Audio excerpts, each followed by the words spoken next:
the world is changing. The frequencies are changing. I can see it. I can feel it. The world and news tries to keep you distracted. It's really interesting because the world that's distracted keeps trying to tell us that we're distracted.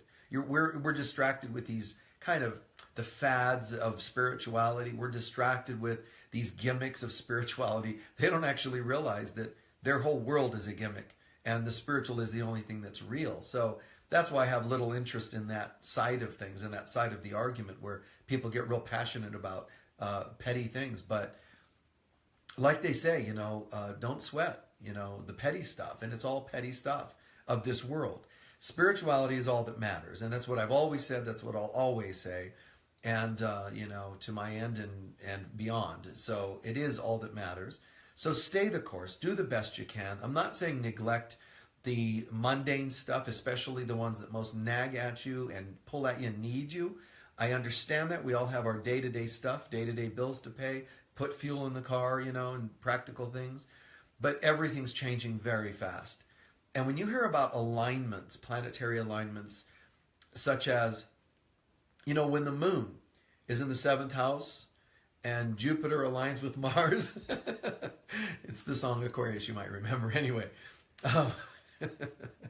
And love will rule the stars. Anyway, these are all really significant.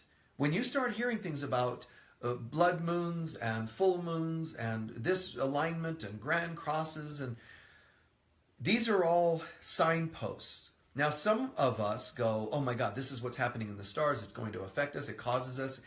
It doesn't cause anything. And that's where I differ from a lot of teachers because they're really, really in love with the ideas about what the stars do to you. I'm absolutely clear that the stars are mirroring what's happening in us. For example, Edgar Cayce was asked if sun flares have an effect on the planet. Of course they do. I mean, that science tells you they do, but that's all science will tell you is what they think the linear answer is. And so Cayce said, well, yes, the sun flares have an effect on humanity. And that's true. Then he added, however, it's our moods and issues that first reverberate like sun flares from the earth out, call them earth flares. Now we just coined something new. Earth flares go out and stir the sun, which then has sun flares that come back karmically and cause effects on the planet, whether it's burning up our ozone or whether it's frazzling our electronics, whatever it's doing. It's only doing it because that's the state of mind we are in. So with me, you're always going to get the deeper story, the broader picture. I hope that makes sense and that I'm getting that across. But that's the same with any star. I don't care how far away it is.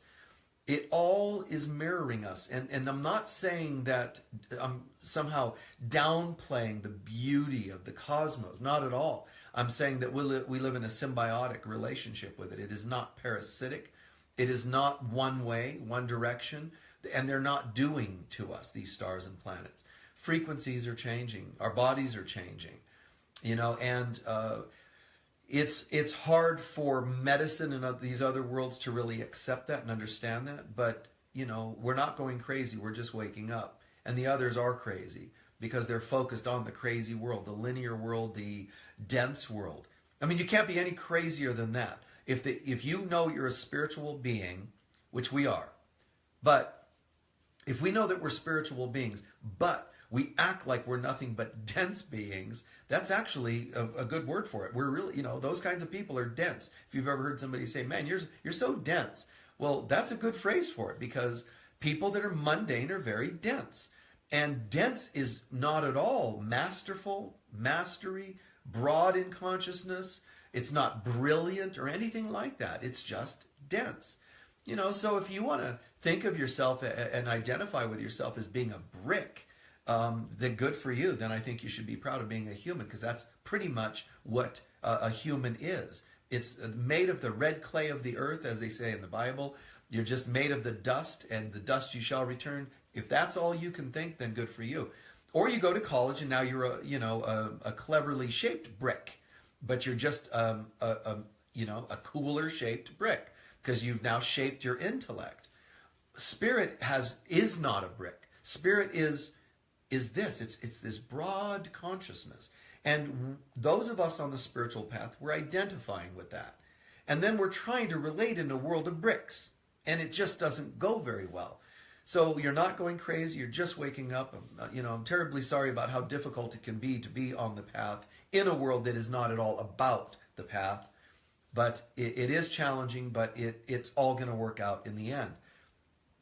I said this in many talks, but we have been three-dimensional beings for a long time. But remember, like with computer programs or softwares, there's 3.0, 4.0, 5.0. Human beings have been 3.0s and 3.1s, maybe 2s at best, for hundreds, if not thousands of years. That's the grade we've been at. That's the level of program we've been at. And in a matter of one generation, we've gone from an average of 3.1 to like 3.7. I mean, here we spent thousands of years, give or take a decimal, just a fraction, 3.1, 3.2 at best. And all of a sudden, we're leaping into 3.7. It's not something that can be measured, even though some teachers, authors, talk about how it can be measured. That's one of the most bizarre and ludicrous things that has come up in the spiritual community in a long time. But you can't really rate that. I know people think they can. You can't measure spirit, but you can have fun selling it to people if they want to buy that idea. So in a way, it's trust. But also, I'm asking everybody, just open your eye, this eye. Open your eye, and open your eyes if you like, these two eyes. But open your eye or eyes and just observe and see if it can't be true. Think about how when the electromagnetic field is changing on this planet, which means essentially that which was, I'm going to just paraphrase, when the electromagnetic field, the spinning of the earth and the magnetic field that creates, when that's going on, it's kind of pushing everything outer, meaning our thoughts and consciousness are kind of about going outside of ourselves. And the more that's generated in its usual fashion, it creates this not just a field, but a buffer-like field. And then the more that buffer is there, it's almost like it becomes like a fog. And humans have lived in a fog for a long, long time, thousands of years. So we live in this fog, and the fog also adds to time. The more the fog is there, the slower time seems to go. And so everything's just kind of vibrating at a low frequency. Now, we can tell that the world is changing because things are happening faster, like us moving 3.1 or 2 up to 3.7, very quickly, a generation or two.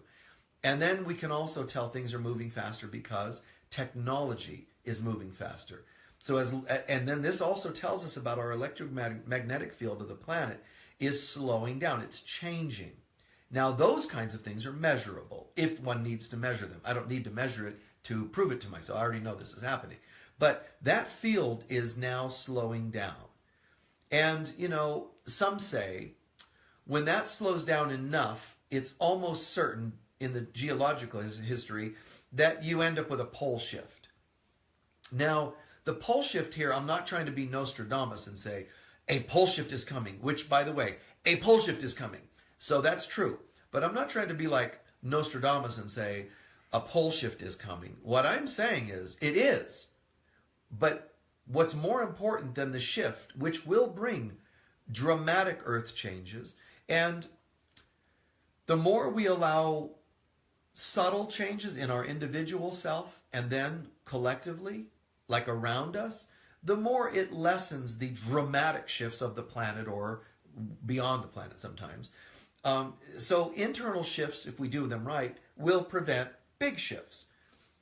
But when we put off our growth and we put off and we ignore and we put off and we ignore, when that happens, and when the earth isn't allowed in a sense to work in its usual homeostasis and natural ways because we're messing up its ecosystems, then it all sort of builds and builds and builds until it explodes and it becomes more dramatic. So there is likely an inevitable pole shift, And I've always said, I mean, for a long, long time,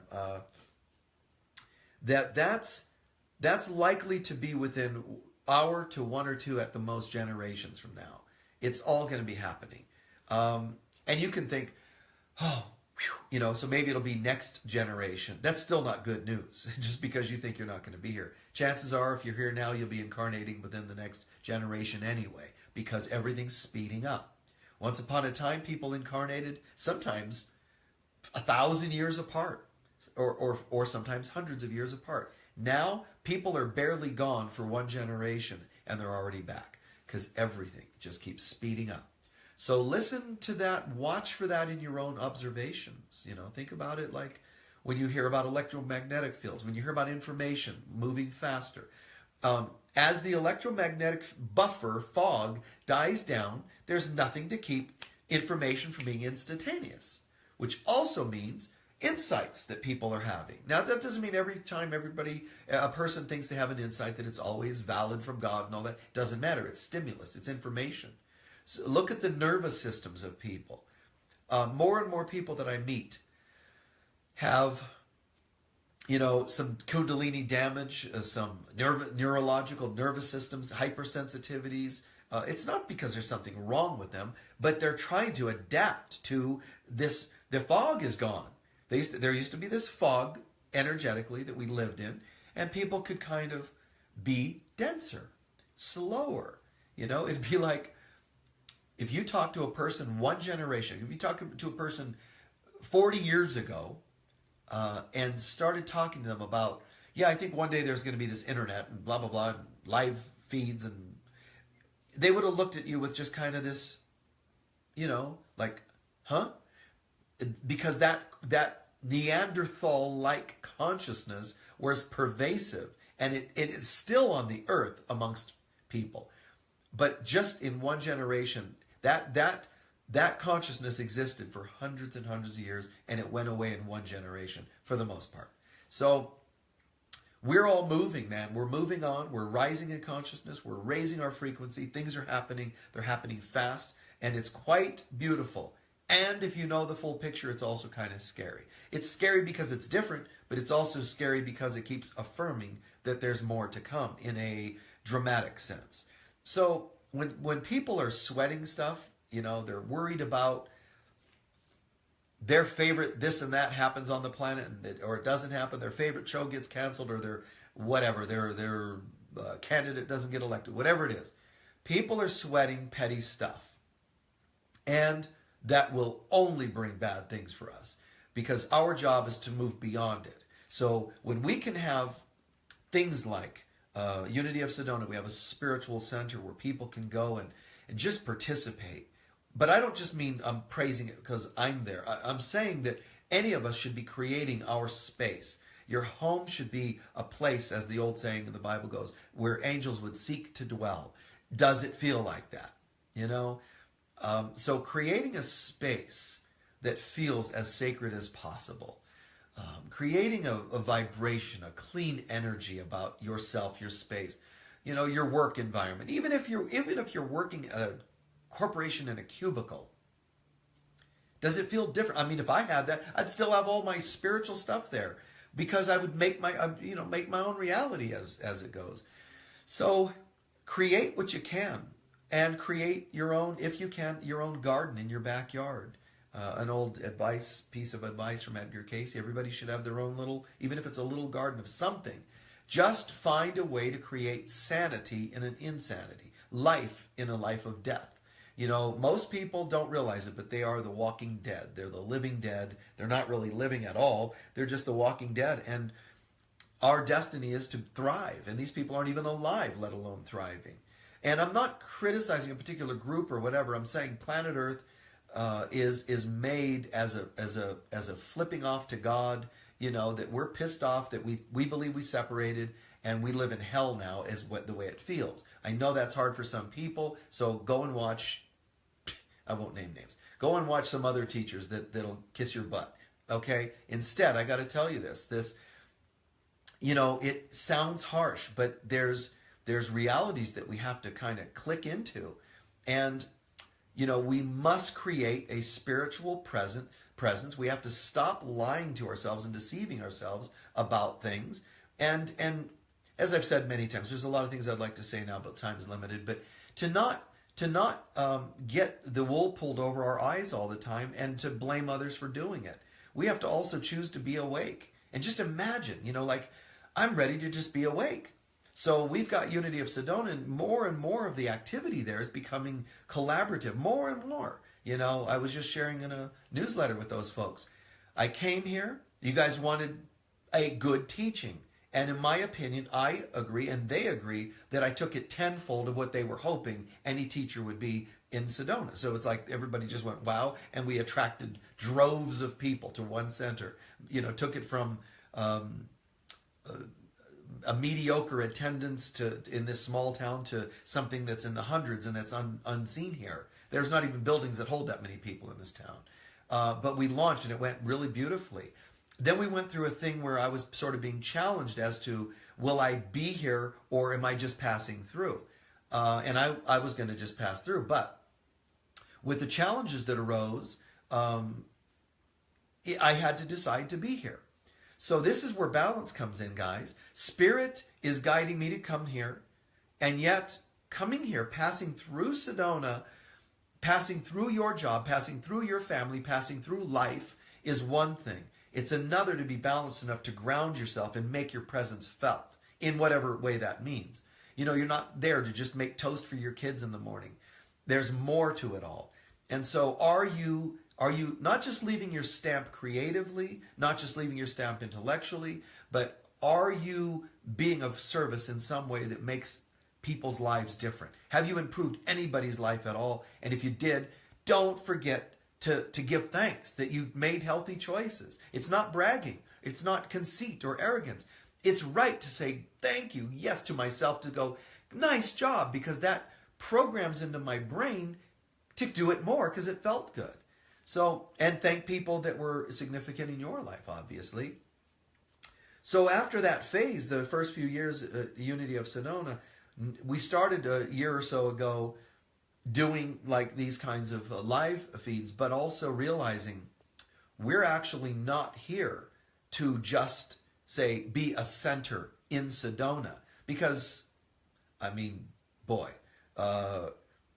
then all you do is get locals who attend and don't attend. They're fickle, they're whatever, and there's even a lot of airy-fairy energy in this town, as many of you would know. So I have no interest in that, and they know that. I never go about this town and play around with the games of that stuff. I love real people, and so the people that are real in this town, I totally respect. The people that are not, why would I respect it? If they're not real, there's nothing there to respect, because non-real is an illusion. So I don't really put much energy into it. But what we're seeing more and more is thanks to you folks. You're saying, hey, this is really kind of cool, so we're doing it more and more. And we're ramping up the energy. We're ramping the energy up at Unity of Sedona, but we're ramping up the energy in the world. Sedona is a vortex on this planet. And as you might or might not know, the reason you go and do acupuncture is because your body is a system. It's an ecosystem. In those spots where there are acupuncture points, which are minor versions of chakras, those little acupuncture points are where energy is fed into the body. For example, they'll take a needle and stimulate that spot because that's an entrance spot, an entrance point to affect the body. So if this planet is a body and a consciousness, and we live in a symbiotic relationship with that, so we're in a give and take relationship with the earth, then imagine this. Then Sedona is one of those centers, chakras, acupuncture points, whatever you want to call it. And what we feed to that spot is then infused into the entire planet and all its inhabitants. So it might sound a bit arrogant, but it isn't. It's factual. It's part of the science of energy systems. We're making a difference. And, if you think, wow, that might sound a little boastful or something, it might be your ego that's seeing the ego that you think is boasting. The truth is, if this stuff isn't true, then why are we even doing it? So it makes sense, But if I were to say that we're boosting the energy of me or of us or of a Unity of Sedona or of this town, then you would know there might be something wrong, because I'm talking about boosting a thing. I hope that would never be the case for me. This is all about boosting God, our awareness of God, our awakening to the truth of God, which is that we are made in God's image and we are holy beings. In the remembrance process, that's what I'm pushing, promoting, speaking, changing, affecting. And if you think that's bad or wrong, then again, you should change to other teachers, to listen to other teachers. So blessings to you guys for your patience and your time. Do know that the world is changing, as I said. Those star alignments you hear about, you can get all woo-woo about it, but you don't have to. You can sit calmly and go, I want to look at the deeper meaning of this stuff. And you start to learn it, and you start to listen and feel it, and you go, wow, I have a feeling these are all signposts, and they're saying something remarkable. They're talking about us purifying more and more. Bodies are becoming more sensitive energetically. They're becoming sensitive to foods. They're becoming sensitive to allergens and so on and so on and so on. So what's going on? Because the bodies are a filter, and any dense parts of us are picking up some of those incongruent frequencies that are around us, in and around us. Whether it's, some of you believe it's computers, others TVs, other antenna wires, and others jet streams. Different people believe there's things that affect. And you could say, in the illusion of planet Earth, all these things, they build up. Like you have air filters in your home, and it gradually picks up more and more of that stuff in the world. Our filters pick that up. But our filters not only are our organs, but even our psychic centers and our chakras. And they become toxified by that. So, some fasting, some cleansing, some purifying the mind, some prayer, some meditation, all of that is part of it. And if you can in any way connect with other people, I'm just going to keep going, guys, not this talk. I promise I'll end soon. I mean, in life, I can feel it. I've come back, from the dead in some ways, in that coming here, and any changes in our life can be like that at times. It's just a change. And so I don't mean to sound dramatic when I say the dead, but I'm saying that in ending the last cycle and watching the endings of where I lived, that changed. I came to Sedona, then in Sedona, watching changing a center that was at a church at one time. It had a bunch of stagnant people wanting still people to sing old church hymns and kind of come from a churchy place. But they made the mistake of hiring me. And so the first thing I did is fire all the churchy people and the people that wanted to sing depressing church hymns. And instead, man, we groove. We've made Earth, Wind, and Fire our patron saints. We sing Aquarius and every other cool tune from the 60s, 70s, and whenever else. It's a groove. It's high in vibration. So after enough people got annoyed, at there being too much light for them, they left, and all that. So there's endings. But I also had to play the game and get used to participating in a thing, meaning it's a spiritual center, policies and all those kinds of things. And instead of becoming part of that, having to do the structure of it, it took months and months and months, which is like going into the, Jesus going into the tomb for 3 days, into the underworld for 3 days, they said. It's like that, going deep into that world, but can you come out? And man, baby, I've come out, because I said, now, we've played the game as much as possible, tried to be patient, tried to be tactful with people that need things to move more slowly. But now that's it. So now I've resurrected to another level. We all do, every so many years. Some of us resurrect only a little. When I resurrect, I resurrect. And when I ascend, I ascend. And so here I am. And I don't know that anybody will be able to shut me up until I die at this point. Because I don't see myself having any interest in anything but this. I've never had an interest in anything but this. But now I'm just taking it to another level, because I'm feeling like there's more people capable of handling it.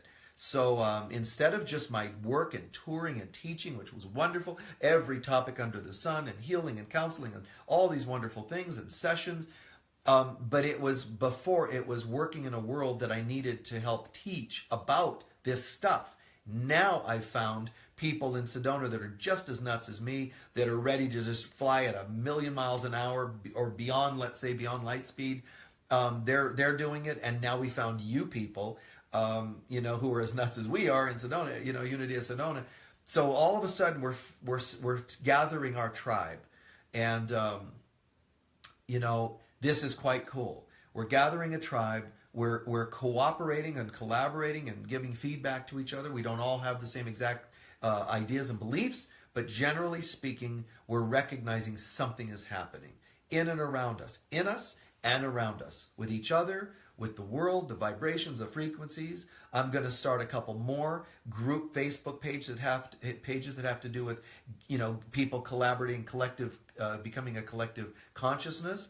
My websites and our website at Unity of Sedona, but also my own. We're going to ramp those up, make those more interactive. It's a very interesting thing as I'm coming to a close. Very interesting thing, because at the same time that I'm saying we're coming out, I'm not coming out to reach people that are not interested. I'm not going to push into just to get numbers and quantities. I just don't have an interest in that, as I've said before. But we're going big places, great places, and more and more and more numbers, tens of thousands, soon to be hundreds of thousands we're reaching. But these are people that want to be part of it. Any people that are, just annoying and critical. If you guys post something there, I see some of those, heard of some of those sites, somebody puts something on a site somewhere and says, I'm really struggling because it's a full moon and my Saturn is in this, and people make fun of you. I'm not interested in enabling those kinds of people. Drop them from your Facebook page, drop them from your whatever mailing list. You don't have to forever put up with those kinds of people. I don't care who they are, family, friend, whoever, just no. Friend or foe, go for the no. Say goodbye to them all if you can. And not because you're judging them as less. Never do that. Love them, but keep moving in the ways that you can move. No sense in driving into mud and trying to get somewhere. Stay on the dry areas when you're driving in a stormy area. Stay in the dry areas. Stay out of the parts of the snowy area that you can't drive through. Stay where there's ground that you can see, where that's been paved or the road's been cleared. Yeah, obviously. So think of that, like with relations. Go with the area that your tires can grip and you can get somewhere. I pray all this makes sense, guys. I really, really do. Only so many minutes that we want to say all this, and it's somewhat spontaneous, so, that's what happens. It's obviously spontaneous, so I just think of these things and I share them, but there's so much going on and I actually get excited and childlike and, and so I get going, and have lots to say, and because it's wonderful. It's what they call in the New Testament the good news of the Lord. Even though Christians usually have look like they're in hell, a lot of Christians they look like they're really struggling and suffering when they're trying to talk about Jesus. How do you feel light in your being while at the same time telling people you're talking to that they're going to hell? That doesn't make any sense. Have you heard the good news of the Lord? You're all going to hell. That doesn't make any sense whatsoever. The good news should make you smile. So if you really understand the good news of the Lord or the good news of God, you'll know that the good news is this. There is only God, and God is only love. You're made in God's image, therefore you are only love. When you're not feeling love, experiencing love, giving love, receiving love, you're experiencing something that isn't happening, that isn't real, but it seems to be. It's for now. It's something that will pass away. That's why the Bible said, this too shall pass. Because all things that are not real will pass away. And only God is real. So the good news is, there's light at the end of the tunnel. There's hope despite things, And even with earth changes and pole shifts that are coming down the pike at some point in the future, there's a reason for that. And that is because a pole shift is not just earth change. A pole shift is a mind shift. When the pole shifts, it's because humans aren't changing their minds quickly enough, so the poles are going to do it for you because it'll thrust everybody, because we live in a symbiotic relationship with Earth. When she flips, our minds are going to flip and break out of a trance that we've been in, that believed for a long time that we're limited beings, and we are not. So she, which is a symbol of our Divine Mother, is going to say, enough is enough. And sometimes Mom says, sweetheart, let me tell you a story. And other times she'll smack you on the back of the head because you're just not listening and getting things right, and you're being rude. Sometimes just a smack, and then whoops, lighten up. And that's, pole shifts and things like that. And then subtle versions, the loss of a job, the loss of a relation, those things hurt, I know. But they are sometimes mini wake-up calls, mini shake-ups. So I look at my life, I try not to go into a sleep, I try not to go into a trance, I try not to go into a state of denial or numbness. I try to stay awake, and so I watch things and I notice things. If I see trees changing, I look at what that means to me inside. If I see a couple of nice synchronicities about things happening around me, like Unity or working with you folks, then I start to say, wow, is this real? Am I going to go with this, or is this just some more petty human stuff? So I watch and see if you're real. I watch and see if the folks at Unity of Sedona are real. I watch and see if tours that I go on, if the people are real. It's got to be real for me. People ask me to write a book. I'm not going to write a book because it's going to sell. That's not what's going to be my inspiration. So I look for the real, and I follow the real as best I can, and I find that that's what keeps me most in alignment with being able to get inspirations, even in my darkest moments in life, to be able to still get inspirations that say, this too shall pass. Just rest, do some rejuvenation, say adios to friends that aren't friends, and that's good. Family that isn't real family. Say goodbye to things that don't matter, and then you get ready, because then all of a sudden you've emptied out all the gross stuff of people. You get rid of friends that aren't friends, family that isn't family, and so on. I don't care who they are. You just offload it. You just offload it. And then you're going to feel empty and kind of depressed sometimes because they're gone. But at the same time, you're empty. And that is the perfect symbol of the divine feminine. You become the divine, a symbol of the divine mother who's ready to now be impregnated with new inspiration. And soon enough, you will give birth. And that birth can be a book, books, a poem, a new life in general, a new way of thinking, a new friendship, whatever it happens to be. But it's new and it's good and it's always more aligned with God. And the things that weren't, why sweat them? Just let them be. And like Sodom and Gomorrah's story, Lot's wife, do not look back. She became a pillar of stone, which is a symbol. You become a brick, like I started with several minutes ago. If you look back into your life at the things that you've had to say goodbye to, Sodom and Gomorrah, Lot and his family leave there and are told, now do not look back. And one of them looks back and crystallizes, becomes a pillar of salt, they call it. She crystallizes. There's different interpretations for that, but the metaphoric, symbolic one is, when you look back, you become dense. You see? You don't become light. You don't become life. You don't become inspired. You don't become spontaneous and creative and beautiful. You become dense. So choose what you want to be, a brick or a light. That's all. And forgive the bricks. There are some. Forgive the bricks and just more and more align with the light. Pray this made sense. We'll close this chapter with Memoirs of Michael with a nice piece by... No. So many blessings to you guys. And thank you for humoring me with respecting that I'm a little weird sometimes. I appreciate that. It's because I like to just laugh at some of the heaviness that goes on in the world. But I'm never laughing at pain. Know that. I respect that people go through hurts and pains. And I have absolutely the greatest love and respect and support for people when they're struggling. So if you're in this time in your life or any time struggling, please know that I'm sending you love and support. And please know there's a lot of people watching along with us that would share that same love and support. So reach out. Always reach out. Do not go numb. Reach out when and where you can and receive support. Then you can thaw out sooner and move forward. But many blessings to you all. God bless. We'll see you. Bye-bye.